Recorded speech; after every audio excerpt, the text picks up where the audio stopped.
I think food is one thing that really brings everybody together, whether it's a nice family meal, you're celebrating something special. But I also think that it's just something that we all need to do. We all need to eat.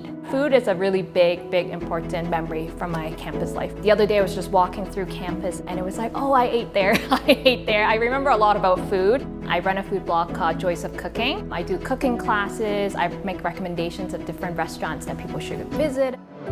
I think food is pretty much the DNA of a lot of cultures. Speaking for me personally, I'm Chinese. Food is just everything in Chinese culture. My mom taught me how to cook a lot of dishes, especially the Asian kind of dishes. I really enjoy sharing different Asian cuisines. Canada has an abundance of different culture, and everyone's kind of bringing that into the world of food as well. Whether you're in Toronto, Hamilton, or anywhere, really important for us Canadians to be able to explore and try out different foods.